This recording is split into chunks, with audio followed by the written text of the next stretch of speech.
Я вот вспоминаю, когда я планировала родить ребенка, да, у меня было: «Ой, рожу только для себя, он будет только мой», там, да. И получается, мы как бы нашими мыслями создаем себе будущее, да. Я вот только недавно поняла, что только мой, ну, по сути дела, навсегда. Ой, я расстроилась. Я вышла на работу, он очень маленький совсем был, потому что как-то содержать семью было. Но, по сути, получается, я бежала от того, чтобы осознать, что это на всю жизнь.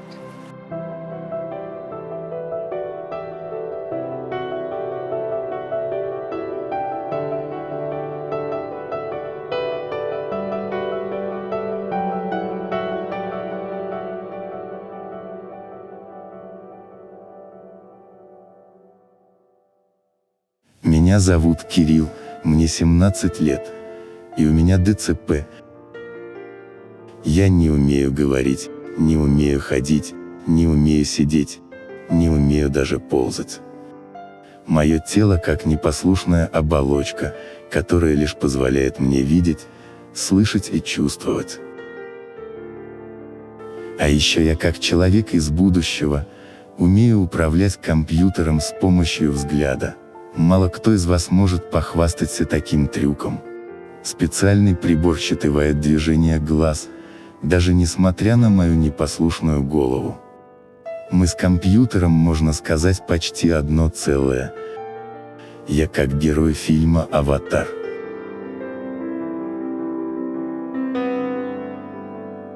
Наверное, вы уже догадались, что это не мой настоящий голос. Мой голос скорее похож на нечто подобное. Я пишу этот рассказ про себя, а озвучивает его робот. Кстати, прикольная штука. Я могу выбрать любой, какой захочу. Например, этот. Или этот. И даже этот. Ну, вообще, конечно, мы общались по глазам, по движению головы, направлению руки, да, потому что пальцем он конкретно не может показать. Но вот получается, видно, сколько мышц задействовано, чтобы глаза работали как надо. А в этом шея участвует, шея, чтобы работала, участвуют руки.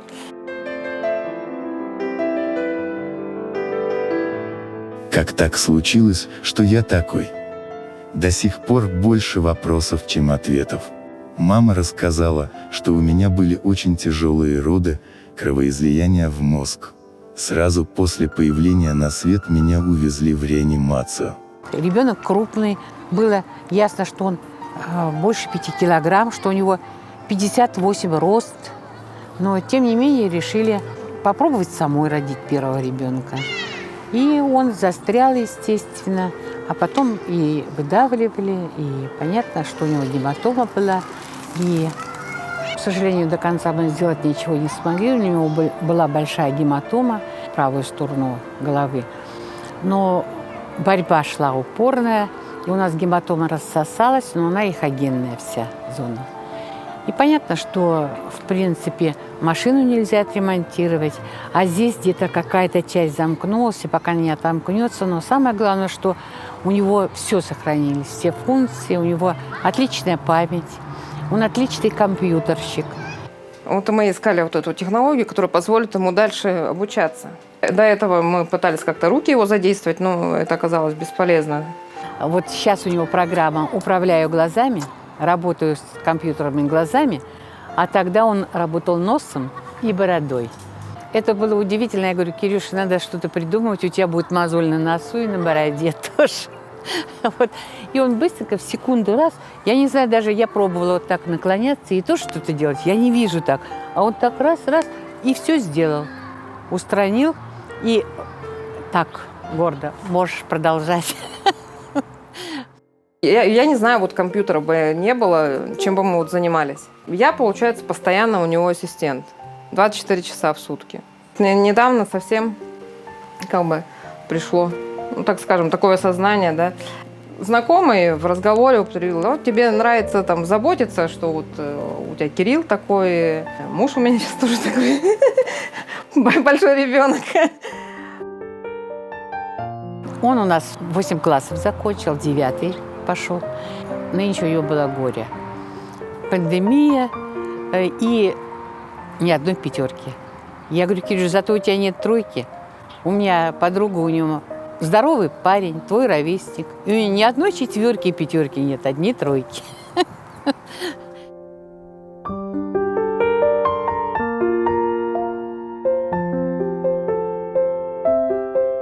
Кирилл, расскажи, о чем ты мечтаешь? О чем мечтаешь? Расскажи.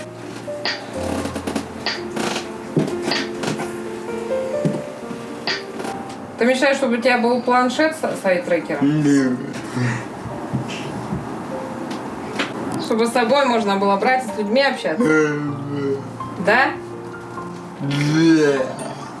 Пока одно известно, жениться он точно мечтает.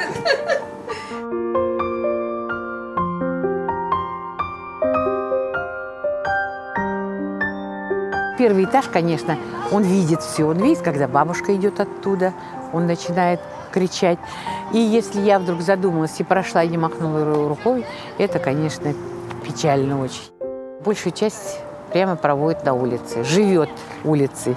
В песочницу выходит, у него большая такая лопатка, он, если что, взрыхляет для малышей песок, у него задание такое.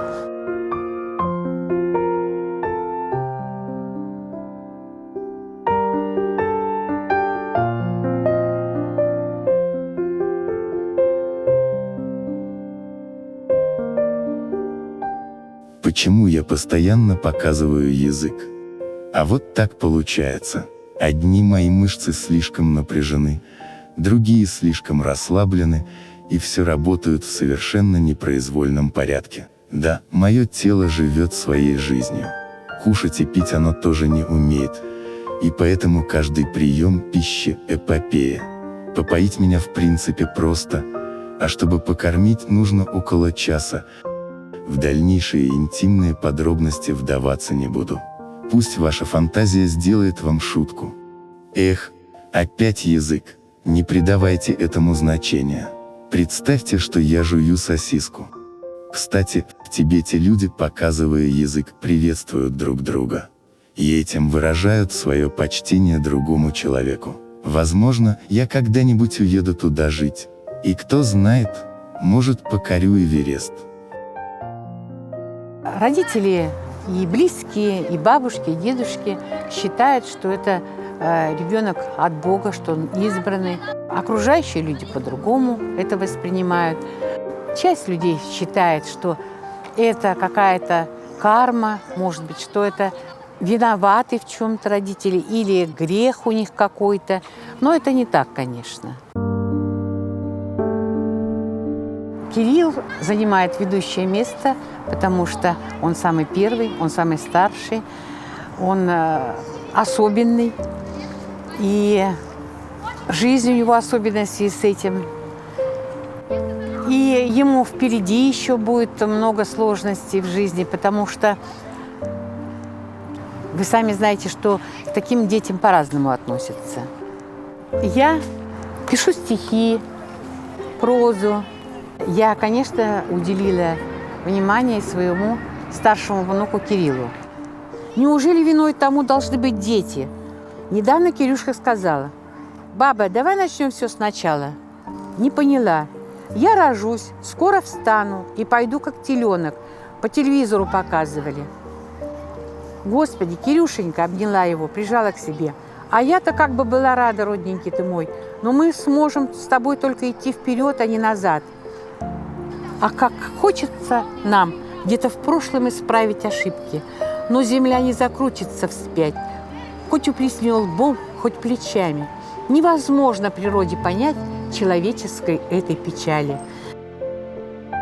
Моя жизнь как скворечник.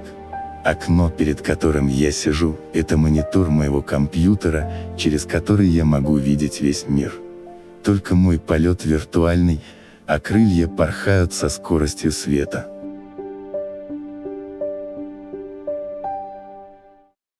Кто-то сказал мне однажды: жить ради мелочей. Жить ради рассвета в 5 утра и заката в 5 вечера. Жить ради дорожных путешествий с музыкой в ушах и ветром в волосах. Жить ради смеха до боли в животе. Ради любимых песен и хороших книг. Ради улыбок без повода. Ради длинных разговоров и блеска в глазах. Жить ради людей, которые помнят, что ты пьешь чай без сахара и ненавидишь лук. Жить ради объятий и новых знакомств. Ради звезд, провожающих меня домой.